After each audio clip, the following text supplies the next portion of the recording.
stormy seas and lost souls. Who is it? She's dreamt of this before. It's coming. Is it? They say dreams are visions of our memories, thoughts and fears, as seen by our inner eye.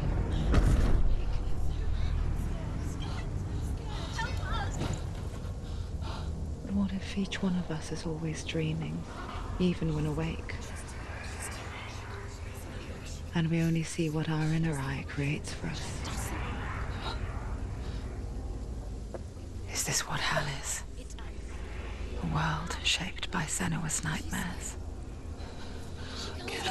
Maybe that's why people fear seeing the world through her eyes. Yes, she's scared. Because if you believe that Senua's reality is twisted, you must accept that yours might be too.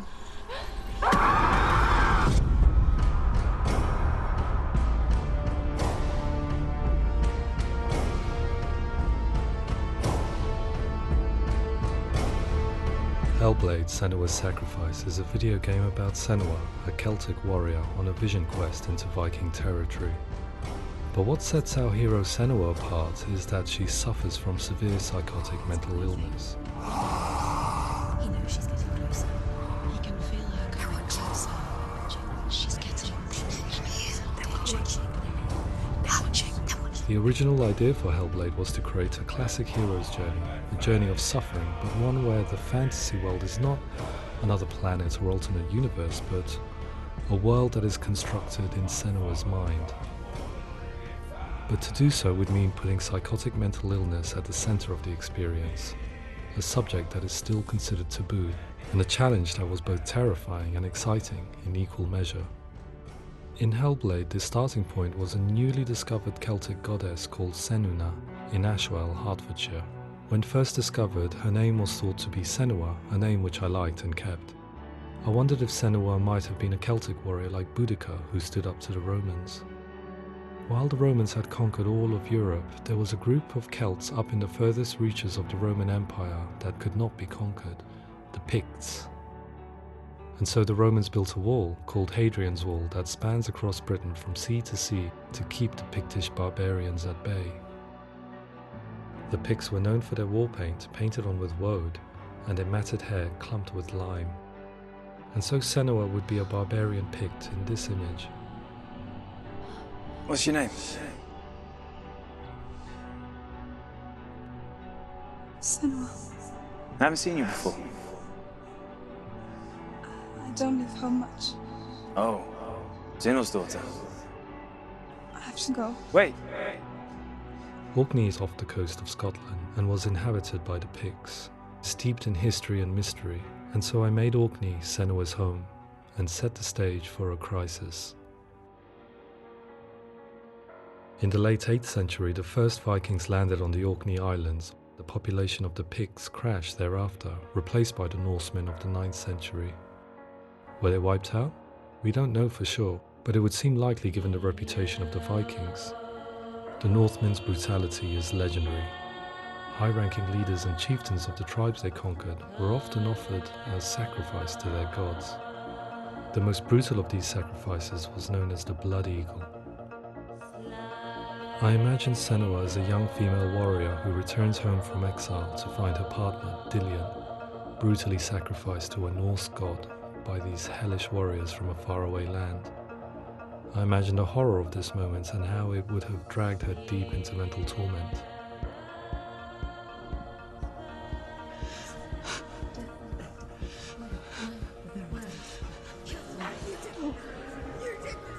No!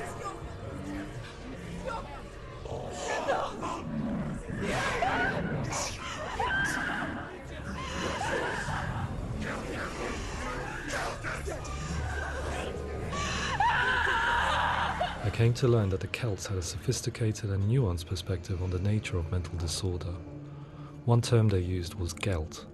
A gelt is a man or woman who has been driven mad by a curse, battle trauma, or grief.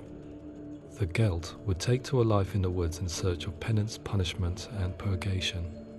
And so Senua became a gelt, cursed by darkness, looking for redemption in the wilds. Another word the Celts used in reference to mental disorders was druth, meaning fool, or Liar. one who utters the words of God. They tell of the mad sinner who flees battle into exile and takes on a beastly nature, growing feathers on his body. The character called Druth in Hellblade is based on a little-known person called Findan, an 8th century Irish Celt who was captured and enslaved by the Vikings, but eventually escaped to Orkney where he became a monk. I will tell you my stories of hell, if I may walk with you. Upon meeting Senua, it would be his stories that fuel her quest deep into their world of gods. The Northmen say the world will come to an end. The sun will grow black, the earth will sink into the sea, the stars will disappear, fire and water will meet, flames will play against the sky, the heavens and earth and all the world will be burned, all the gods will be dead, and the warriors of Valhalla and people everywhere. Senua, prepare yourself for Ragnarok, for it is nigh.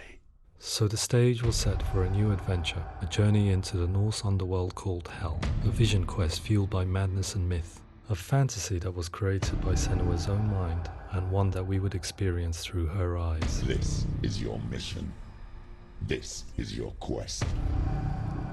There is nothing else left. To make a game about a warrior with psychotic mental illness as its central theme was fraught with danger. Mental illness, such as psychosis, is still taboo and rarely acknowledged in a century of cinema, never mind the new medium of games. Where it does feature, it often conflates psychosis and psychopathy associated with a lack of empathy. It is unfortunate that these two words sound so similar that they are used interchangeably in media. I must admit that I didn't have to look very far to discover my own ignorance of the subject. So we reached out to Paul Fletcher, psychiatrist and professor of health neuroscience at University of Cambridge. Psychosis is a descriptive term, and it refers to having a loss of contact with objective reality. So it's characterized by two main sets of symptoms. One of them is hallucinations, where somebody experiences perceptions when there is no actual objective thing out there to perceive. You're already dead. Who are you? And the other is delusions, where somebody comes to very often bizarre, unpleasant, frightening beliefs when there's no good evidence in favor of them. There's no doubt about it. The source of the darkness is in Helheim, and the goddess Hela holds his soul there. We reached out to Welcome, a biomedical research charity that spends billions on research and awareness programs aimed at improving health. Mental health hasn't always been presented in the media in a way that is particularly helpful. It can be challenging to engage people with the subject matter, and there are a lot of preconceived ideas about mental health, and particularly schizophrenia and psychosis. So we hope our support allows the team to continue to collaborate with Paul Fletcher and with those who have experience of psychosis to create a game that provides a fresh perspective on the condition and allows audiences to engage with it in a way that just wouldn't be possible in any other medium. What started out as a brief consultation convinced me that we were only scratching the surface of an immensely deep and interesting subject that could enrich and change the very nature of the game. That's cool. Thanks so much for coming here. Pleasure. Thanks. It's really interesting for me, and I'd love to be involved. I think it's fascinating. Absolutely. Our understanding of psychosis is still very much a mystery, and ways of treating it are still primitive compared to physical illness. After all, it is easy to see the pain and suffering caused by physical diseases or physical trauma. It is not so easy to see the mental suffering and trauma of severe mental illness. But what if we could find a way to see it? Games are capable of drawing you in for hours on end, playing the role of a character who is different from you, experiencing their perspective, and actively involving you in a world that functions with a different set of rules. That voice is not a kind. It's that voice calls you to your death. It's an evil voice. If we were to represent Senua's psychosis, we would have to simulate voice hearing, a common attribute. But how can we simulate something we have no first-hand experience of? Professor Charles Fernyhough, a leading expert in voice hearing from Durham University, offered his help. Hearing voices is an experience that is usually associated with severe mental illness, and crucially we know that hearing voices is a part of ordinary life for many people who don't meet the criteria for mental illness. Yeah. Oh, that's not him in real life. We know voices vary according to where they appear in space. Voices can appear far away in the distance, they can appear right there in your ear, they can seem to be coming from inside your head. Based on the information Professor Fernie Ho provided, I put together a sound brief and invited some actors to the studio. We recorded the actors using a binaural microphone, which records the 3D spatial position of sound, replicating the way sound is heard by human ears. It gives you an incredible sense that the person you are listening to is right there beside you. See how she's going.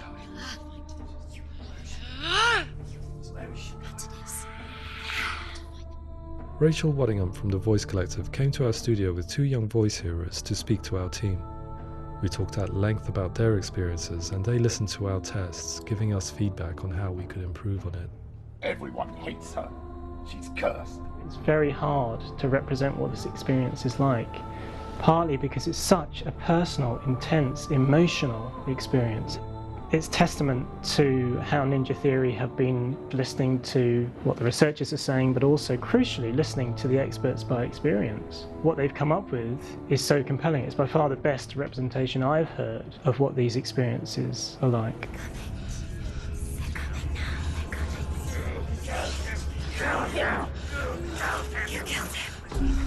Other common attributes of psychosis are visions and flashbacks. We met with Recovery College East, who work with and care for people recovering from severe mental disorders. A group of service users gave us their first-hand account of what they experience. Sometimes when the visions or what we're seeing is too much, we become small until eventually we perhaps don't see anything. The people we spoke to, the stories they told, were fascinating, harrowing and mind-boggling. The reality of what people experienced was vivid, far exceeding what I could possibly have imagined. We went away itching to represent some of these visions and flashbacks in the game. As we all know, my heart is so, love is so far away. Don't you know how I wanna feel deeper? I could never know how you grow, all these days are killing me. Now I see deep in me insanity does unfold. I just wanna feel deeper, deeper. I just wanna feel deeper, deeper.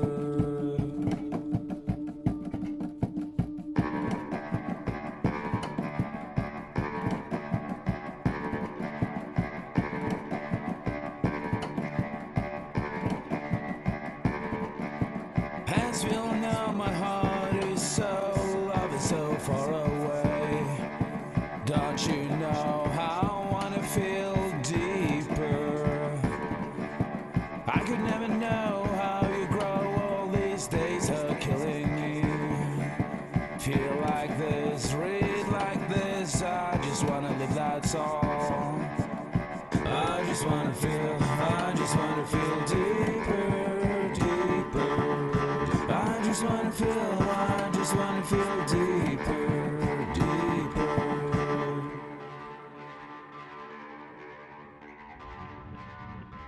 To refine our work, we continue to hold meetings with Recovery College East over the course of a year and a half, showing them what we had achieved so far and refining the in-game representations based on their feedback. With their help, flashbacks, visions and changes in perception were woven into the story and gameplay of Senua. The students that are involved in this project are incredibly excited about being involved. They have described the experience as being important because it values their lived experience and shows that despite what we have been through, all of that experience becomes valid, that actually it's something that we should all be talking about. The experiences described range from beautiful to frightening beyond comprehension. I heard of a girl who has to live with an angry voice screaming at her, slamming on her doors and walls 24 hours a day. I met someone who would often see hanging corpses in a room, so real that she would sometimes try to rescue them. The panic and fear that comes with such visions is entirely understandable, and it can be a living horror for some. Worthless, weak, pathetic. Go on, feel sorry for yourself, because there is no one left to do that for you. I was urged by one fellow that we should not shy away from showing this horror, and so I was perpetually torn in making Hellblade. Had we gone too far with our representations or not far enough? broken and lost. Just like your soul. Come on.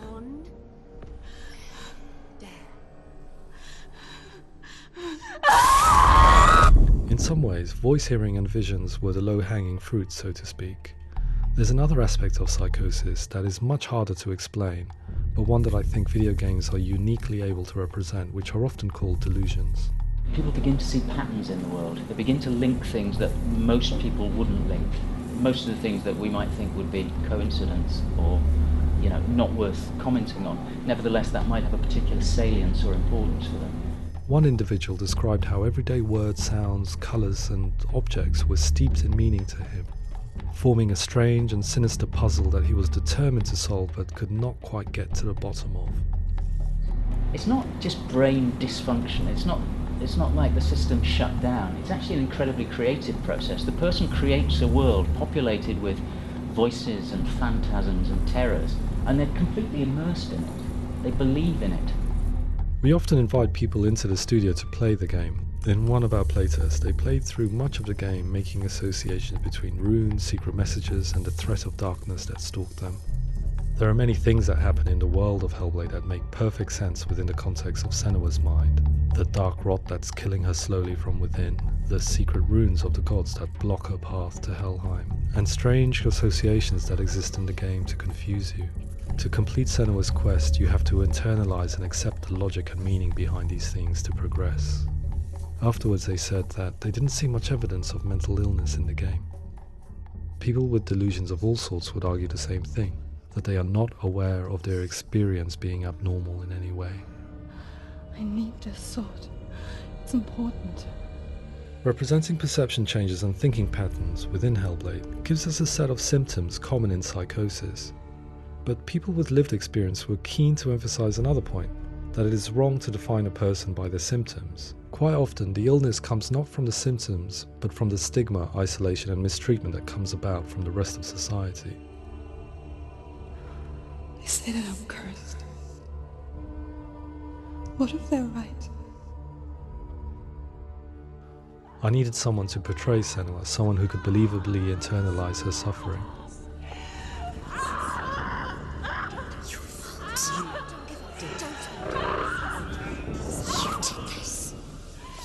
Melina Jurgens, our video editor, had been a stand-in for Senua over a few months while we perfected our motion capture techniques.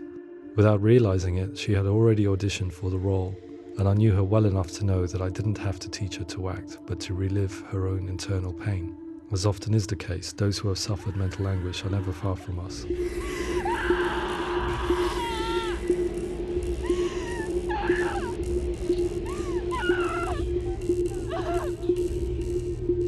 My hope is that by creating a compelling and aspirational character in Senua who feels very much real, albeit in a fantasy setting, we can provide a lens into her reality, a different one to yours, and this is where storytelling comes into play. I imagined her life based on common threads in real people's lives. She was always prone to psychosis as a child. Her mother Galina also heard voices and had visions, so perhaps there was a genetic aspect. Or perhaps it was cultural, as she lived within a world without science, of gods and superstition, as exemplified by her druid father Zimbal. Psychosis developed in her late teens to early 20s and was exacerbated by stigma and isolation at the hands of the clansmen and her father. This darkness. It's spreading. The trauma of seeing her lover Dillian sacrificed tips her over the edge, making her remodel her reality around a concept that connects everything: the darkness. So the question, is what Senua experiences real? Can only be answered by saying, yes, it is real. It is her reality. All of her suffering will have been for nothing. It's just a matter of time.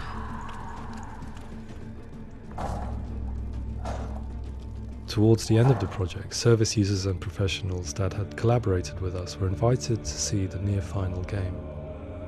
It was a chance to see if the game had reflected their views or if it had misrepresented them.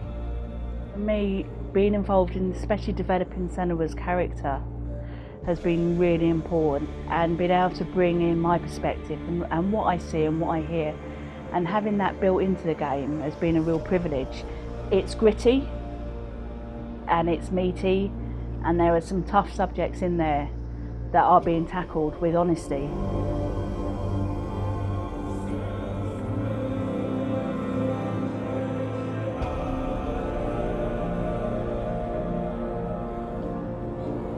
I was blown away by it today, absolutely blown away.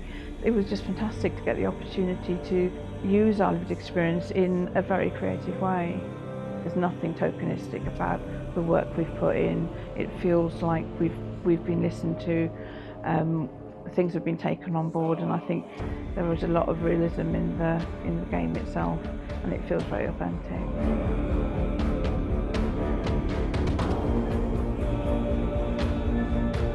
Hellblade will give people a good experience of what it's like to hear voices and have those experiences. I'm glad that the guys at Ninja Theory have asked us to come along and help them build an experience that's positive when it comes out, and get myself a copy and have a go.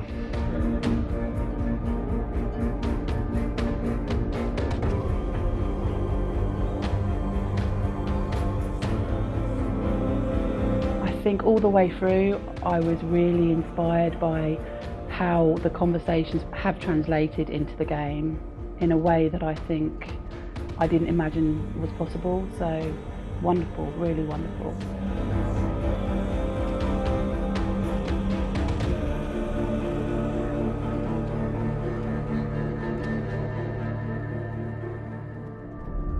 I really hope that others will follow the lead they've set and use the power of something like a video game to change people's perceptions, to increase understanding, and ultimately to make some of the stigma around voice hearing and other experiences go away.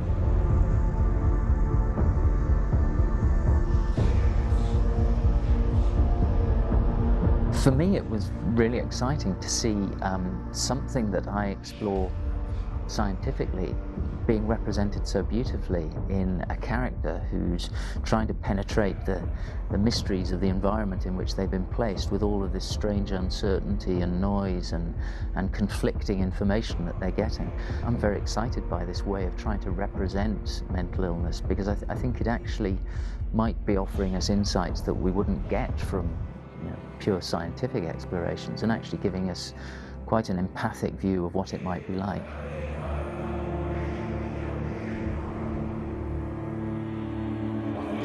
Mental illness has been with us for as long as we have been on this planet, but why? Why hasn't evolution stamped out this weakness from within our gene pool? I often pondered this question until I realized that the question had an inbuilt flaw. It assumes that being and thinking differently is a weakness. The only reason we have computers, spacecraft, medicine, poetry, art, and yes, even video games is because individuals are able to simulate new abstract realities in their minds and share them with the rest of us. We need people to be willing to see differently in order for us to progress and survive as society. And we need to be open to these new ways of seeing. And it is this spirit that motivated me to create Senua's story and share it with you.